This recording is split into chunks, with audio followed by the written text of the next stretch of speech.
नमस्कार दर्शकों, एक बार फिर से मैं आप सभी का बहुत बहुत स्वागत करती हूँ हमारे इस बहुत खास कार्यक्रम स्वयं का स्वामी बनो में। मैं हूँ आपके साथ नेहा सतीश शुक्ला। जो हमारा पिछला एपिसोड रहा है ना, उसको लेकर बहुत सारे आप लोगों के प्यारे प्यारे कमेंट्स और बहुत सारे कॉम्प्लीमेंट्स हम लोगों को मिले हैं और सब लोग ये जरूर जानना चाहते हैं कि समस्याओं का समाधान हमारे पास है तो मिलेगा कैसे। बात पूरे पॉइंट वाली है, तो चलिए ये पूरी बात यानी कि इन सवालों के जवाब हम सीधे प्राप्त करते हैं दीदेवार जी से। दीदेवार जी, बहुत बहुत स्वागत है आपका। नमस्कार दीदेवार जी, मुझे बताइए कि समस्याओं का समाधान ढूंढने के लिए, मान लीजिए मुझे कोई प्रॉब्लम है, मैं आपके पास आई कि प्लीज आप मुझे एडवाइस दे दीजिए, या फिर मैं किसी और के पास गई, आप मुझे बताइए समस्या का समाधान क्या है। फिर हम ईश्वर के सामने भी प्रार्थना करते हैं जाकर, या हम किसी और से भी रिक्वेस्ट करते हैं, प्रार्थना करते हैं कि मुझे इस समस्या से बाहर निकालो, मुझे इस प्रॉब्लम का सोल्यूशन बताओ। तो ये जो प्रार्थना है, रिक्वेस्टिंग मोड है, दूसरों की मदद लेना है, क्या इसके द्वारा समस्या का समाधान जल्दी मिल जाता है? आपका प्रश्न के अंदर दो प्रश्न है।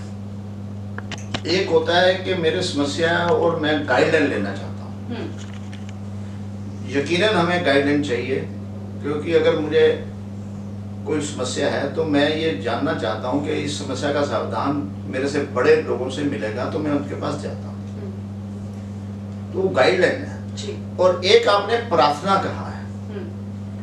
प्रार्थना एक विश्वास है मेरे को वो समस्या का समाधान हो जाएगा।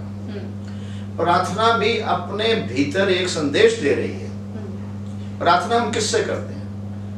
हम प्रार्थना जाने अनजाने उसके आगे करते हैं जिसको हमने माना है कि इसने सृष्टि का रचयिता है और सृष्टि का संचालक है, तो हम उससे प्रार्थना करते हैं। और आज तक हमने प्रार्थना क्या करी है, ये हम उनसे अपने आप से प्रश्न करेंगे। प्रार्थना करते हुए हम सृष्टि रचयिता से जो भी हमने उसको नाम दिया है अपने मन द्वारा, वो अलग भाव है, पर हम प्रार्थना का हमारा भाव क्या है कि मेरी ये समस्या का समाधान हो जाए या मेरी इस इच्छा की पूर्ति हो जाए।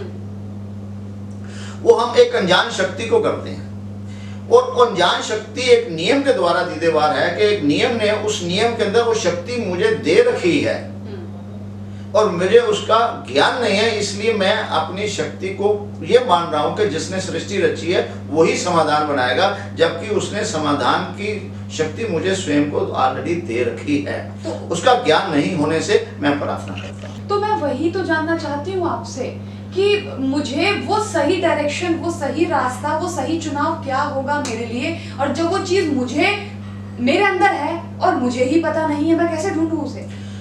ये मेरे भीतर है और मुझे मालूम नहीं तो कौन गाइड करेगा? ये सिर्फ गाइडलाइन चाहिए हमें जिसको मालूम है, और हमने जाने अनजाने उसे एक नाम दे दिया। वो जो गाइड करने वाला टीचर था, हमने उसे गुरु के नाम से मान लिया, ईश्वर के नाम से मान लिया, भगवान के नाम से मान लिया, परमात्मा के अनेक नाम से दे दिए, और हमने उसकी गाइडलाइन ली नहीं, उसके प्रति आस्था और भक्ति के माध्यम ले लिया। यही हम भ्रमित हो गए।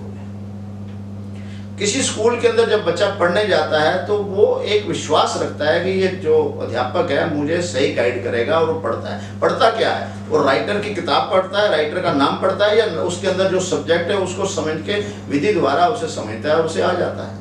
तो हमने जाने अनजाना उसमें आस्था और भक्ति और श्रद्धा और परंपरा बना ली, या मानव भ्रमित हो गया। हम इस पे प्रतिबंध लगाते हैं, तो उसको विधि द्वारा लेंगे, और वो विधि क्या है वो हम सिखाते हैं। और प्रार्थना की आवश्यकता नहीं है, गाइडेंस की आवश्यकता हर व्यक्ति विशेष को है, वो रहेगी। अच्छा ठीक है, तो आप मुझे ये बताइए, फिर आपने ये कहा कि जो हमारी आस्था है ईश्वर के प्रति, या जो हमारा मोड ऑफ प्रेयर है, जो जिस मोड में हम प्रार्थना करते हैं, ईश्वर कुछ भी नहीं है? फिर ये सबका व्यक्तिगत नियम है कि आप मानना चाहें तो माने, मगर दीदेवार इस पे अपनी सहमति प्रकट नहीं करता है। क्यों? क्योंकि हर व्यक्ति को वो स्वयं का स्वामी मानता है, उसके स्वामित्व के अंदर है। और आपका शब्द अभी क्यों है, हम ये क्यों हम अपने आप से करें कि मैं जिससे प्रार्थना कर रहा हूं, तो क्या प्रार्थना कर रहा हूं, मैं किन शब्दों का सहारा ले रहा हूं अपने प्रार्थना का? शब्द तो मानव ने रचे हैं, प्रकृति तो रचे ही नहीं। तो वो जो भाषा जानता ही नहीं, तो शब्दों की भाषा में उसका ज्ञान कैसे हो जाएगा? और मैंने आज तक प्रार्थना में मांगा क्या है, ये भी तो मुझे अपने आप से स्वयं से पूछना होगा। ये क्यों मुझे अपने आप से करना है कि मैंने क्या मांगा है? मैंने घोड़ा मांगा है या गाड़ी मांगी है? मैंने गाड़ी मांगी है, मैंने मकान मांगा है, मैंने कपड़ा मांगा है, मैंने जूता मांगा है। और ये तो सृष्टि रचयिता बना ही नहीं सकता, उसको सक्षम ही नहीं है, उसे तो इसका आधार मूल पता ही नहीं है। ये मानव तूने खुद बनाया है और खुद ही बनाने को जिसमें सक्षम है, और किसी और से मांगने जा रहा है, तेरे को कैसे प्राप्त होगा? वो तो सक्षम ही नहीं है। उसने तेरे को इस सब चीजों बनाने में सक्षम बनाया है, अपनी सक्षमता अपने भीतर ले। एक मिनट देखिए, अब तक तो मैं खुद आज इतनी बड़ी हो गई हूँ और बचपन से लेकर अब तक मैंने भी यही सुना है कि इस पूरी सृष्टि को चलाने वाला एक है, परम पिता परमात्मा ईश्वर, जो दिखाई नहीं देता लेकिन हाँ है, जो हमें हाथ पकड़कर नहीं चलाता लेकिन हाँ वो हमें इंटरनली मार्गदर्शन देता है कि हाँ ये रास्ता सही है, ये रास्ता गलत है। लेकिन आप कह रहे हैं कि वो कुछ है ही नहीं। लोग कैसे समझे इस बात के और लोग यकीन कैसे करें? हम ये नहीं कह रहे वो कुछ नहीं है। सृष्टि को रचने का एक नियम है, उस नियम के अंदर मुझे अपने जीवन का पूर्ण अधिकार दिया गया, उसका स्वामित्व दिया गया है। अब जिस पिता ने पूरी जायदाद जो है अपनी संतान को दे दी और पिता के पास नहीं है, तो वो बच्चा जो है फिर पिता के पास जा रहा मांगना कर रही है, तो पिता ने अपने पास कुछ नहीं रखा, सारा कुछ अपनी संतान को दे दिया है। ये संतान भ्रमित हो रही है कि वो चाबी उसे खोलनी नहीं आ रही, बार बार जा रहा है। अब पिता के पास कुछ नहीं है बचा, सब उसने मानव को दे दिया है। जब ये मानव मान लेगा तो अपने अधिकार मान लेगा। मैं हर मानव से पूछता हूँ कि तेरे को पंख नहीं मिले, तेरे अंदर भीतर आस्था थी कि मैं भी उड़ना चाहता हूँ, तेरे अंदर एक ख्वाहिश थी, तो तेरे को पंख नहीं मिले, क्या तू अपने भीतर की ऊर्जा को उजागर कर कर अपनी उस चाबी को घुमाकर उस दरवाजे को खोलकर क्या उनसे ऊंचा उड़ा जिनको पंख मिले हैं? तो ये कौन सक्षम कर रहा है? तू चांद तक पहुंच गया, दूसरे ब्रह्मांड तक पहुंच गया है। ये प्रकृति के अंदर बल नहीं है, तेरे अंदर बल है। अगर उसमें बल होता तो हाथी को भी ले जाकर बता देना, तू सांप को लेकर बता दे दूसरी जगह पे, तू ही किसी सांप और हाथी को अपने ही बनाए हुए वाहन से ले जा सकता है। तेरी सक्षमता इससे प्रमाणित होती है। जब तू भ्रमित है तो कुछ नहीं मिलेगा, तो अपने आप को पहचान। यही हम कहते हैं, स्वयं को जानो, स्वयं को पहचानो और स्वयं के स्वामी।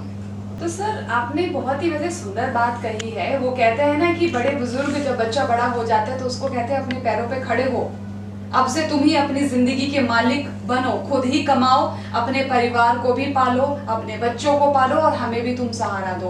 तो मुझे लगता है कि इन शॉर्ट मोड अगर हम जीवन की भी बात करते हैं ना, तो उसके ड्राइवर हम बन जाएं, क्योंकि उसका रिमोट कंट्रोल हमारे हाथ में ही है। और वो कौन सा बटन दबाना है, कब कैसे उसको गाइड करना है, वो हम ही लोग अच्छे से जानते हैं, बजाय वो हम पे ओवर रूल करे, हम उसको रूल करना शुरू कर दें। तो आप मुझे ये बताइए फिर आपकी लैंग्वेज में, आपकी भाषा में प्रार्थना की असली डेफिनेशन क्या है? अभी पहले एक प्रश्न आपने बोला है कि हम अब रिमोट हमारे हाथ में है, ये प्रकृति के द्वारा दिया गया है। हम सभी जब शिशु हैं या हम किसी के माता या पिता बनते हैं जी, तो 3 से 6 महीने बाद बच्चा जो है अपनी माँ को गोद को छोड़कर लड़ना शुरू कर देता है।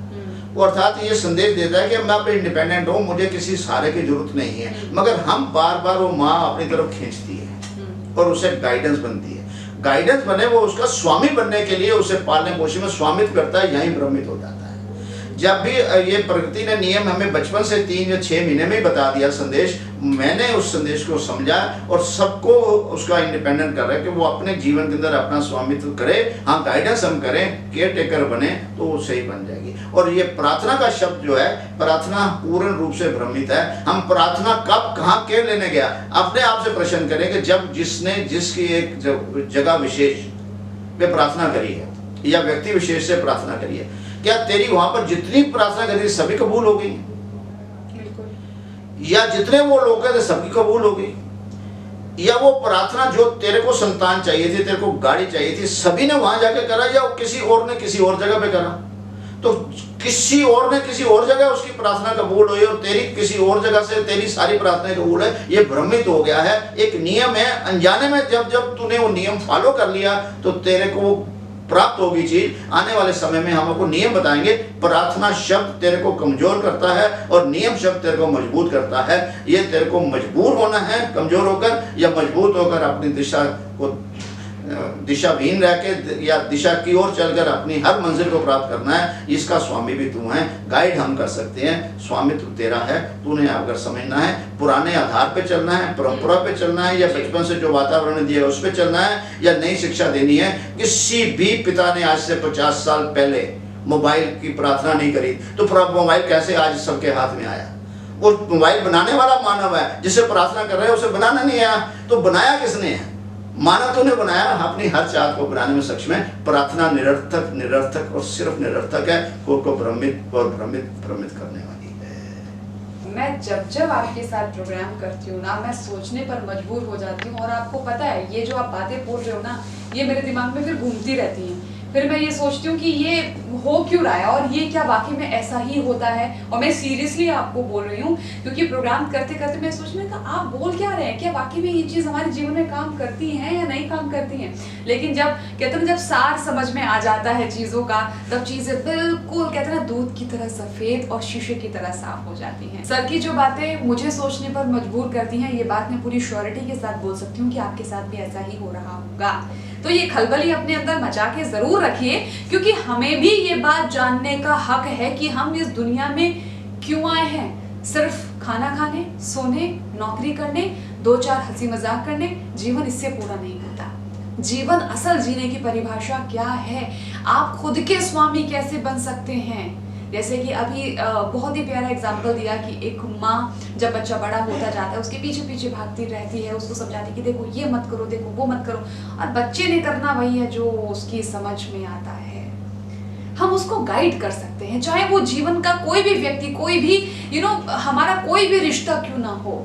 रिश्तों को लेकर भी बहुत सारी बातें हम आपसे आने वाले एपिसोड में करेंगे, लेकिन आज के लिए बस इतना ही। Sir thank you so very much हमारे साथ जुड़ने के लिए, बहुत अच्छी जानकारी दी। नमस्कार।